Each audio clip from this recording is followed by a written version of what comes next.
Welcome to the front line, soldier. This box has everything you need to jump into bolt action. Ultimate World War II war game and start your journey into the thrilling world of tabletop miniatures. It's a pretty cool box. So today we want to talk about, I wouldn't say it's a sensitive topic, but you know, a lot of people love our honesty and kind of like why we shoot from the hip here on this channel. We try to give like a no holds bar view of like us running our shop and kind of like our opinions, and we try to be as objective as possible and just trying to show things from our view. And we want to talk about like something that happened a few months back, and chat a little bit about why we aren't joining the trenches, or as they say in here. Hold it here. They will not see what you're doing over there. Yeah. So this video is about, in as friendly, as a way as possible, to talk about why we said no to the Warlord Games people, who, by the way, before just getting it out of the way open, like were really, really nice to us. Yeah. And I've had nothing but good experiences with, and I really like their products and their stuff. Do you though? Yes, and I think that's why, like in this video, we're going to talk about why that's got nothing to do with why you would carry a game. Sure. Right. Like me liking something has very little to do with the products I carry in the store. Well, sorry, that's kind of not true either. Right. Yeah. But like, you know what I mean? Like, it's not the only thing to consider, I guess, is the thing. No. I mean, the longtime listeners will, I'm sure, remember the many times I've said in the past that the era we're in, there is no shortage of great like products that, if you had to like make a checklist of boxes that you need to, that you as whatever, a collector or a player would, check, that would represent like an ideal product. This used to be like a bigger question asked, like when, there was more pewter and resin in the world, like in miniatures, and Games Workshop was like, on the frontier of plastic making and all that. So then, people could easily say like, well, I like my 40K because the models are better or something like that. Like, because they're made out of a nicer material, it's a little easier for me to build and paint them, and maybe this other game is a little bridge too far because of the minis or something. And that was a legitimate thing, and a store might say the same thing and be like, this is cool, but there's a lot of blisters and maybe, anyway, things like that. That's kind of like doesn't matter anymore because there's like everyone's making hard styrene. Yeah. Warlord is probably a good premium example of like how they're up and up. Like, this company was made by people that grew up in Games Workshop, right? So they understand what it takes to make introductory products. Like this starter box, for example, is awesome. Like, it has rules, it has a few things to start on both sides, dice, even a couple pieces of terrain. Like it's probably like, in terms of like what you'd ask for from a starter product, it's pretty good. I'd say the side needs a little bit of work, but it's not the terrible. Boxer, we've had discussions about it's always the no one ever wants their thing to get bookended in a store. I know, but everyone assumes that they can be front facing all the time. In the unfortunate reality of like commercial spaces, and the cost of those things, we have tiny spaces, and we have to bookend things sometimes, right? We have little spaces. We have little tiny spaces. But so let's. Some Europeans like you guys are full. I have a tiny space. You don't have tiny space. Exactly right. So let's get into it then. So why did a shop like special effects are kicking in early today? Why did a shop like us? Why would we say no to a company like Warlord Games and Bolt Action specifically, that for all accounts seems to be on the rise right now? Like and we'll talk about later in the video, like Flames of War is kind of dying. It seems like it is, at least here locally. I can't speak for everywhere. And it seems like Bolt Action 3rd Edition is kind of like grabbed most of the market share in terms of the World War II bucks or whatever. Yeah. I mean, there's, again, it's one of those like multifaceted answers I can, and this is just ripping off the top of my head as usual, so I'm sorry for the rambling. As usual, people come for the rambles. They come for the rambles. Otherwise, why are you here? Why am I here? I'm gonna say one factor is it's at like the same kind of scale and size as like 40K is, sort of like. I think it's still a smaller game. I don't think you bring quite as many models, but let's say it's between a skirmish game and a game of 40K. So maybe Yep. maybe 1,000 points of 40K.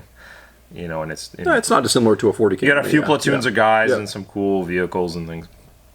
And the size of the minis is like whatever, it's in that 28 or 30 mil scale. Yeah. And then so you put that together, and I mean 40K is the most popular tabletop game, so anything that like resembles it, even if it's like a historical game or whatever, will probably be fine because people will be like, well, I can pick this up and play it. It's similar to the other games I know how to play. So that's one thing. I think in general, little scale, like the Flames of War, and obviously we see it with things like Imperialis and whatever, that is like, not to say many people play little scale war games. Many people? I'm like in the world. Like it's more than compared to what? Yeah, exactly. Yeah, let's not compare things. Let's Yeah. Okay. Let's just say there's like obviously a population of people that do like Napoleonics and all that.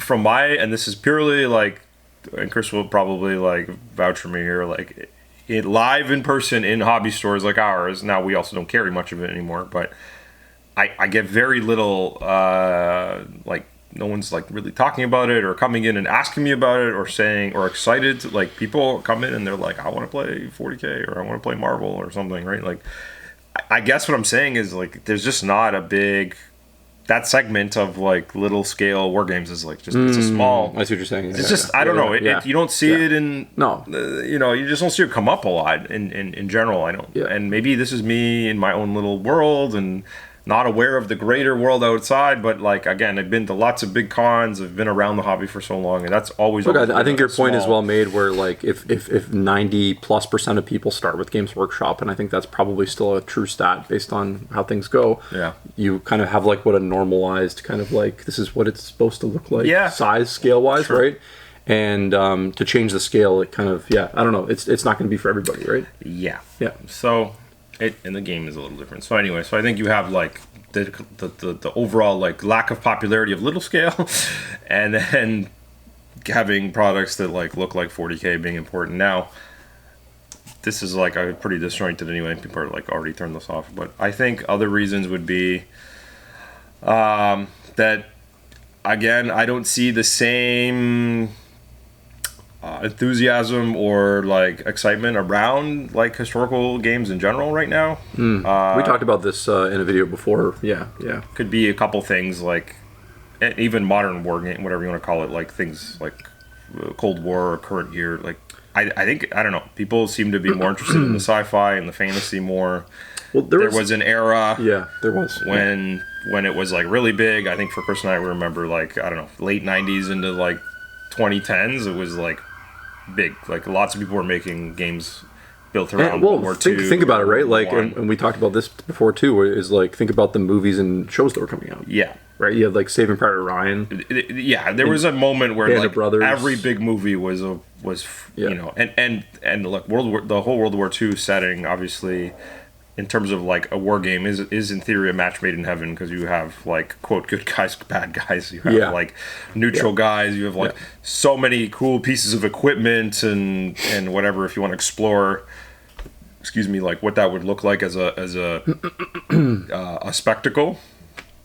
But for whatever reason, here, I've just seen it like, just, you know, the only people, there's just no young people coming in being like, I want to build and paint a Panzer tank or something. The only thing I've seen in the last 5 years that kind of gave it a little bit of a resurgence, if you can even call it that, was like the World of Tanks game. Sure. Like the video game, because like I know a lot of people were playing that, and that stuff can kind of, and yeah. So in the video game world, there has been a few like pretty good like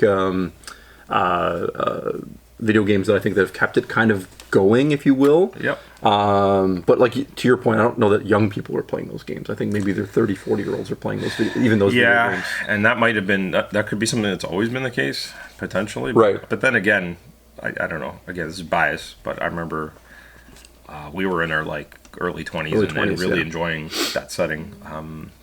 So these are like some people are gonna be like these are lame reasons, but you know, for us, it's just you have to like look at it like, okay, if I'm a store and I'm putting stuff on the shelf, like there's stuff I carry that I'm not super excited about sometimes, but I have to concede that there's like an excitement there. So a small example would be like, the upcoming Riftbound game, which is like a whole League of Legends TCG. And I'm like, okay, I personally I don't play the games. I'm not into it. I don't follow it. Jay hasn't watched the show. I don't watch the show. Yeah. Like I appreciate that it's like a phenomenon. Like it's millions of people play this game. It's a massive, like, popular in the video game sphere IP and all that stuff, and in different parts of the world. So when someone comes along and says this is the official TCG of that, I'm like, okay, this is like, I need to be on top of this because it's like because you want to make some money and there's going to be customers calling me about it and I'm a store, right? So like, it's amazing how like something like that I know nothing about or am not that interested, that even there's a common sense thing where you're like, no, this is a thing. But unfortunately here, I don't see either of those happening. And I think you've gotten really, so you've gotten right to the point, my big first point, which is like, with new miniature games, and this is just based on our own like personal experience running the shop for over a decade and bringing in like 10 to 20 different little games or whatever over those periods of times, is there's just a reality that like any game you're going to bring in that isn't one of these like heavy hitters, and when I mean heavy hitters I mean 40K, right?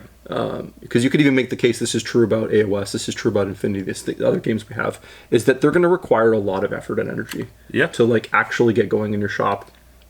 And I think these companies know that too. Like, I don't think that they're like, oh no, you're just going to put it on the shelf and you're just going to sell it hotcakes.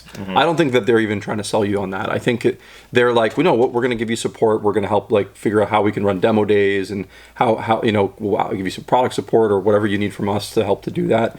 But the reality still is, for a shop like us that has limited resources in terms of what we can deploy, if you will, that's a big consideration for us, obviously, right? Yeah. It's like, and right off the bat, it's like, is Jay or I going to be diving into this game right away because we're like super excited about it, and that energy alone could be enough. Could be. To keep the game on the shelf for a little while and sell some kits and stuff like that.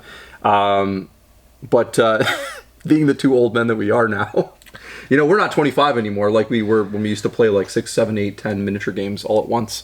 We both have families and other things going on and stuff like that, and so as much as I could be like, oh, this is a game that I could see myself playing, it's just not in the cards for my time schedule, essentially, right? So right away I'm like, well, I'm not going to be able to necessarily put the energy into it right away. I don't have a community member that's willing to step up and do that stuff for me. So like, that's one thing, right? Sometimes a more niche or another game, whatever you want to call it, that's not one of the mainstream ones, arrives and you're like, that's pretty good. But then you look and you're like, because you as a store owner, hopefully you are acutely aware of like your surroundings, like who's around, what other stores are around, what their communities are like. It's a small world. And I consider like, but how big is the pie here? If we all carry full ranges of this, am I like, one guy might make a buck and then everyone else is not going to make that much, you know what I'm saying? There's like also there's like so many little dumb things you have to like think about with some products, right? Like you just like, I think, for example, like one of the reasons obviously we love our Infinity and Corvus Belli and all that, because we've carried it for a long time, we've always been fans of it, but I also know that I'm one of the few stores in like 100 clicks that has a full range of it. And I think if everyone at one point a lot more stores had it, but I think one of the reasons I sell a good clip of it is because I get to control most of that pie in this area, and I know it's a thing because I also ship a lot of it to literally to the other coast because they don't have any places there either. So that's another thing. Like, we're getting a little like into the technicalities of things, but there's so many little decisions you have to make. And like my first point was like, there is nothing wrong with the contents of this box in terms of like what the quality of what's in here. No, not at all. The price is good. Very good. All of these things, but I still have to look at it and be like, for my own business, I'm not sure. Like so you have to make like pretty cutthroat decisions. And that's another point I had, which is like, in our area specifically, This is one of our kind of concerns when we were chatting with the Warlord people. Is like, there's already a lot of stores that have it, right? Like so. There's probably like 4 or 5 places within a decent driving distance that carry it already, and have communities for it. People we already know as well, and at least a couple of them are deep. What I say, deep discounters, I'd probably call them, which is always a factor as well, because we're not gonna do that, and that's just our philosophy. There's nothing wrong with discounting. It's just that we're not gonna do that. Not gonna take a chance on something and then also make very little on it. So that's another thing that's like in my head when we're kind of and again, like the Riftbound example, like, can you see the half dozen stores all having their dozen like, it's not at that size, unfortunately, Oh yeah, so for something like this, whereas for sure. like I said, it could be though if the energy was there, and that's why we never say never. But that's why there's like those steps. That's why this is like a multifaceted. No, not a hard like for this reason we're out. It's like there's like so many layers to the cake, which is why it was a complicated no. It wasn't just like a no goodbye or whatever, right? Yeah, no. And that gets to another big point, which is like you kind of touched on this with the way we stock Infinity. I'm looking over there right now. I'm looking at our big section over there, which is it's insane how many kits there are actually. Yeah. Is we don't like to bring in like a little smattering of things, right? Correct. Yeah. And I know that like for a company like any company is going to be happy if you start to carry their product in any capacity, because that opens up a door and then there's an opportunity that you can grow it in the future. But at least our philosophy in the store here is like, if we're going to carry something, we like to go all in. And the main reason behind that is it's pretty simple. Is we've been customers our whole 30 years in the hobby doing the hobby. Is like we know what it's like to go to a store where you can get oh, okay, I want to get into this game. You go there and there's what you can get one box and then that's it. Yeah. And then there's we can get more stuff for you, but we got to order. Okay, well, I'm a degenerate person who wants to buy everything right now or whatever. So whereas well, it's an optical thing, right? Is it's an optical thing too. I think that's the most powerful thing. You walk in and you see, in our particular store, you see Warhammer wrap around 3 or 4 walls almost. Like it's and we have like basically every kit, almost on the shelf. So people right away are like, oh, these guys do Warhammer. Like, no question. Yeah, of course, yeah.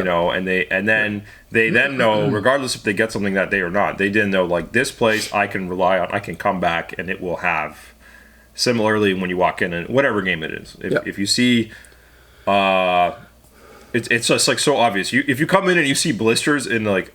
Like a disheveled, busted up box on the ground, and you had to crawl through a hole in the wall. This is a real place, by the way. You're like, oh, this is like, I guess this is a bargain bin or something, or I don't know what's happening here. Like you've got to like you're dumpster diving. There might not be a second visit. So you might grab some because it's on sale or whatever, but you're probably not coming back. It's just like. It's not happening, so that's a big philosophy for us for sure. For sure. And then of course the thing that goes hand in hand with that, which is unfortunate, is that like it then becomes a thing where it takes up a lot of space too, right? Mm-hmm. So if you're going to be philosophically a place that carries a wide range of products for anything you go in, like you're going to go wide on anything you go deep on, then basically you're stuck in a situation where like it's a big consideration anytime you bring something in, right? It's not just a quick, okay, we'll do it, right? It's a long thought out process. And that's not sexy, that's not exciting, that's not we're not young men anymore, like I said. We're making this like in our early days in the shop, would we have like maybe made a more snap decision and brought some in? Maybe. Yeah, I think we were more likely to do that. I can probably. Unfortunately, this is from a much older era of the shop before like we used a different POS and all these things. But the data basically looked like this, and we went through this like half a dozen times before we're like, okay, this isn't worth it anymore. It's like, and this was also when the Kickstarter revolution was happening, so there was like lots of cool games being birthed. We're talking Drop Zone, we're talking Wrath of Kings, Guild Ball, like super cool games, right? Yeah. Monster Apocalypse and Batman. Oh, Batman. Where we would be like the shop, we'd bring the thing in, from like random distributor. These were never in main distributors. You had to like dig for this. You had to go get shovels out, boys. You had to get remember Metal Marvel Night Models anyway. Oh yeah, dude, there was like sorry. And often we had to get it from the States or Europe, and it was like you had to pay through the nose to bring this in. And then sure, I got all these guys coming in from everywhere. Like, holy crap, you have all this? And they're like, we build these little instant communities. And then some time passes, and everyone's like had their fill a little bit, and the product becomes like impossible to restock because usually these small companies have supply issues, unfortunately, and you have holes in your wall compounded with like having to buy it overseas. You can't place a small restock order. You can't place That's a the other small big restock problem, order. right? That's the other big problem. And you also, like, all your momentum gets killed because you have people that are like, I want to do this, but you're missing like 3/4 or you have one thing but not the other, and then the game basically dies. And then we were forced to liquidate it for like pennies on the dollar and to make space for something else. And when you did the whole loop, because at one point the graph is nice and sky high, look at the money we made or whatever. But then after the liquidation happens, you're like, at the end of the day, we broke even. And you're like, was that really? And you do that a little bit, and then at some point, and it ages you a little bit. 5 or more year into your like hobby store journey, you're like, I would really like to make a few dollars once. Or Could we though? So yeah, still waiting for that. So you start to like push into things that are like slam dunk, reliable, easy. This is why Games Workshop is so dominant. They have the supply chain thing happening. They can get the thing to you. Also, their game is like the most popular, so this is no secret. The more we filled their store with Warhammer, and then our other specialties, the hobby supplies, the more successful we became, right?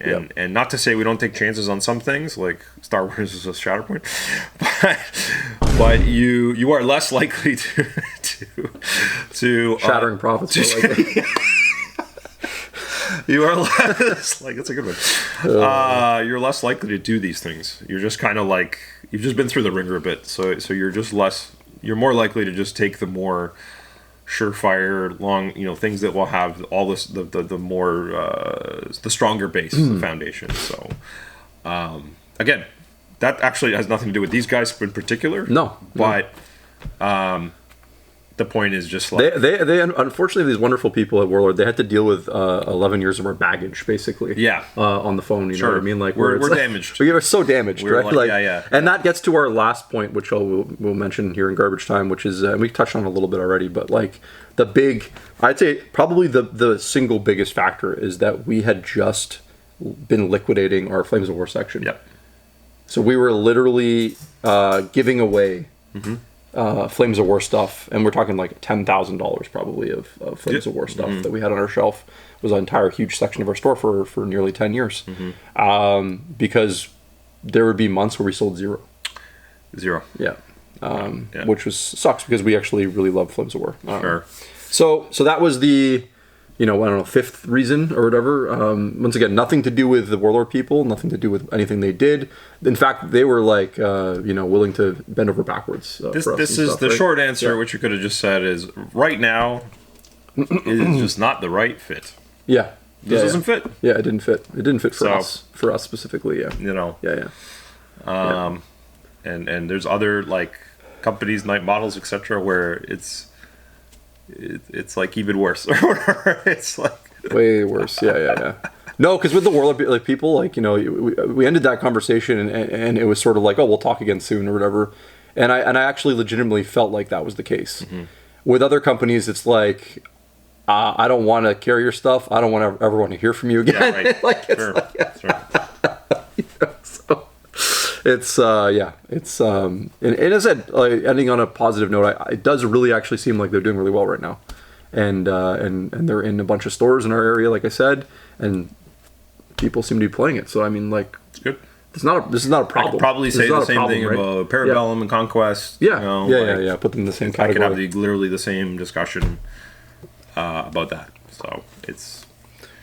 Again, in an ideal world, I have infinite shelf space and lots of extra dollars at the wazoo, and I can throw them at.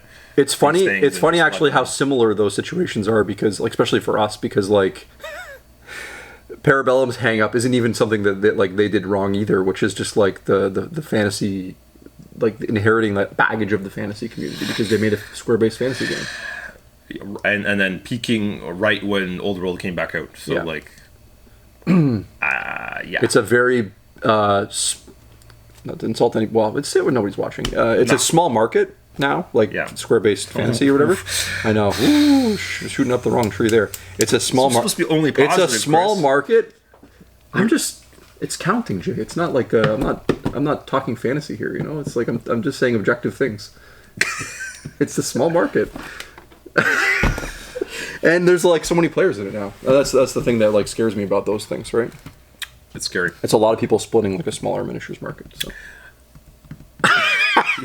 you keep using the word small. It's like in Puerto Rico, the small market. Stop saying small. I didn't say tiny. It's a synonym. No.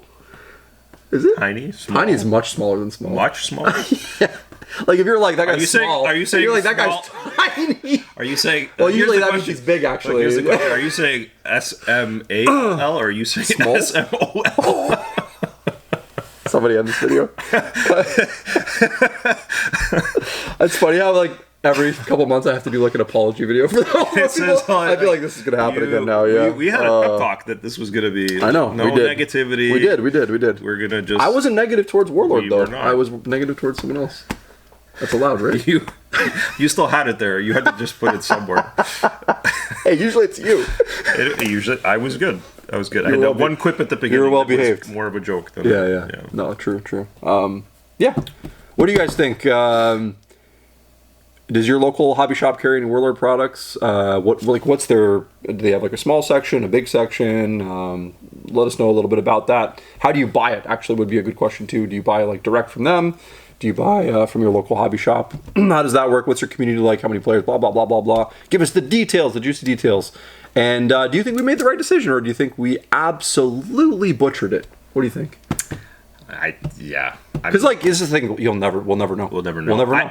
I think there's probably stores that I think if you carry a lot of their catalog, like they're all their various games, and you're the Warlord store. There's one store like that. It probably does all right. Yeah. I think they do really well because they have all the. Because I think there are legitimately, and I've met these people. There are legitimately people, just like there's GW people. There's Warlord Games people. Yes. And they buy every single game that Warlord Games puts out, which is why they make so many games.